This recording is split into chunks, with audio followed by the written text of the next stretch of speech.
Will, how did you pull up after the first hit out of the year?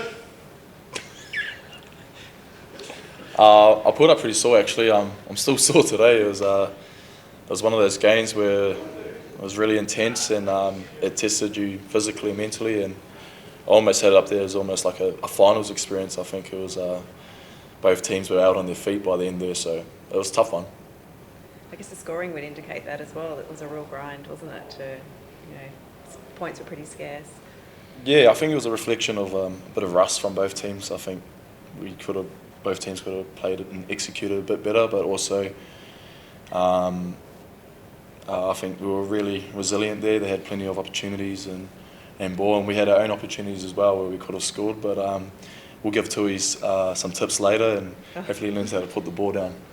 Your other wing at Xavier Coates pulling off some pretty big hits in the middle when he needed to when the forwards were gassed. Yeah, he's probably had one of the best pre-seasons that a player can have at this club.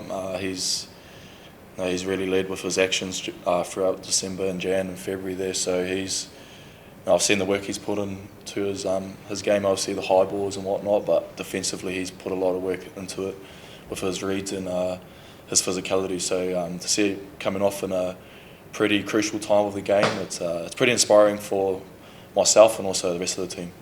Did you ever have the opportunity to play for the Warriors? Was that ever an option? No.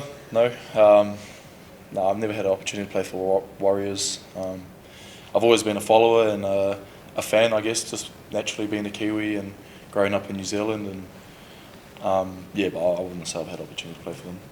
Is there a bit of an ambition, second year now, to make your mark? And obviously players like Stacey Jones are watching these types of games? It's definitely ambition, but I think I'm more of taking it as it comes, and I've always want to get better and grow as a player and as a person, and hopefully if I'm doing those things, then I might get a bit of recognition for representative honours. But I take each game as it comes. We got a pretty big game this Saturday. Obviously Warriors probably didn't get the result they wanted on the weekend, but I think they're still a pretty great team, and I'm sure they'll be here to prove a point. Well, she said that he thinks that an expansion team should be located in the New Zealand South Island. He thought Christchurch would be a good spot for it. I mean, do you think it would work there? It's such a rugby stronghold. I've never thought about it before. I think it would. I think Warriors have done a pretty great job of, shining the light back on the game. They've got a huge following in New Zealand. I see it when I go back home and with my mates and family, who obviously some of them still support the Warriors. So I think rugby league is definitely on the up in New Zealand, and I know that there's a lot of talent in the South Island too. I think there's a few NRL lads that are actually from South Island, so Griffin Neame and Jordan Ricky, I'm pretty sure. So there's definitely talent there, and there might be a market for it there too.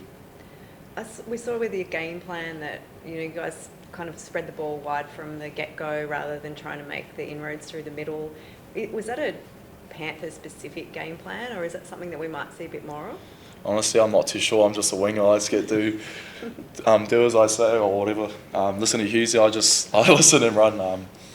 I'm sure we have specific game plans for each team, and obviously we got some pretty good leaders on our side, and some pretty good game managers as well. So we have a lot of trust in our spine and our leaders of the group, and I think one good thing about our team this year is we're pretty close knit, and we've got a good connection, so we just do as they say.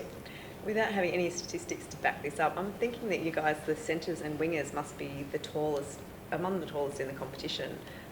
And we saw the aerial with the kicking game, that can be a real strength for you guys in terms of another way to score tries. I guess with Nick moving into the centres, he's obviously he's probably almost as tall as you, or the likes, 6 foot plus. Can that be a weapon that the Storm can utilise? Yeah, I think it can be. We put a lot of work into it.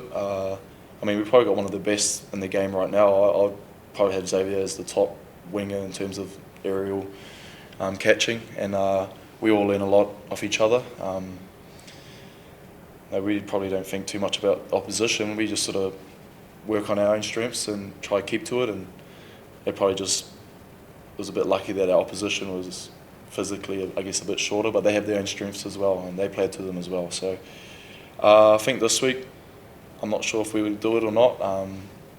What we do is we just focus on ourselves and we just keep working on things that we think is important to us.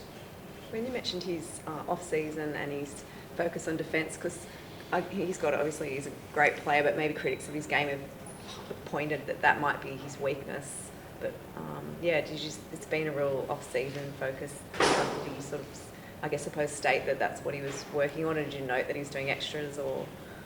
Yeah, I think we probably worked on a lot of it together. I mean, I'm the same boat. I had a few things I needed to work on, and defence was one of them. So we try to make a point of working on it together, and it's probably not just the wingers, but our edge. We probably weren't up to scratch in terms of our, the statistics didn't show that we were that great in that area. So we definitely had a focus on rebuilding that, and I think it showed on the weekend. And with Zave, like, it's not just defence. Like, he's really had a great off season, and I'm pretty happy for the game he had on the weekend. Like, he was inspiring, like I said, to myself and the rest of the team. So I think that's a reflection of the work he's put in the pre-season there. There's been lots of talk, I guess, getting more Victorian kids to play rugby league from a young age, and obviously you played AFL over in New Zealand when you were a junior, and that was obviously an NRL-dominated country, and then you come to Melbourne where it's all the other way around. Yep. AFL dominates. How important do you think it is to really build programs for kids to get into rugby league, especially here in Melbourne? Yeah, I think it's pretty important. I think it's the foundation. I mean, I think it's what you need to do going forward. I don't know too much about building clubs and whatnot, but I'm pretty sure that if you want to have a successful team, you need to have a pretty successful junior program, and with participation and at least having pathways for kids. You know, if you have pathways, then there's probably inspiration for those kids to go on and become NRL players if that's something they wish to be. And that's probably having, being a Victorian local. If you've got a pathway here in Victoria, then you're probably going to pursue that dream. So it's pretty cool.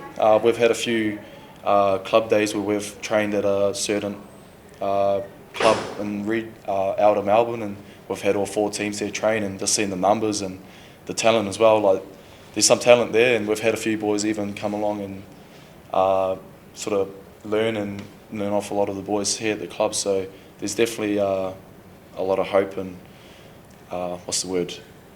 A lot of hope and I don't know, talent coming through. That's what I'm going to say. There's definitely talent here, and I think you just got to keep nurturing it and having a pathway. We've seen players like Israel Folau go to the AFL in the past. Do you think we could see a time where, an AFL star comes to rugby league to give, the Storm a try? AFL star come to rugby league? Oh, maybe. I wouldn't rule it out. I have nothing but respect to AFL athletes. I've obviously played a little bit, but I wasn't really a great AFL player, I'd say.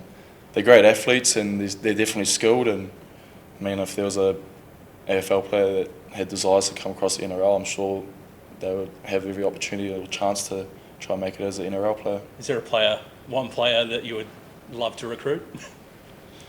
I don't know. It's a hard one. Do you have a team? I don't even have a team, eh? That's pretty hard. Demons. I watch AFL. I don't got a team. I just appreciate the sport and the players that play. I've had the opportunities to meet a few AFL lads, and they're good people. And I'm sure if someone wanted to do it, they'll be able to. Are you pleased with the progress you've made in rugby league since switching codes a few years ago? I think now I am. I think when I first came across it took a bit longer than expected to find my feet. But looking back on it now, especially on last season, I think it was everything and more than I imagined.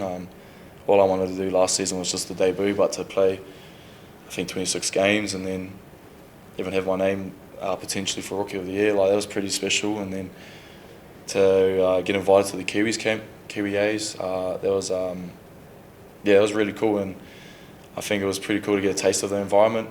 It's given me a bit more of inspiration into this season. And for me, I'm someone that likes to keep challenging myself and trying to find ways to get better. And having a taste of the environment, I want to have more I just want to play Kiwis now. That's easy to say. I just want to hopefully put my hand up and try to get a step into that jersey.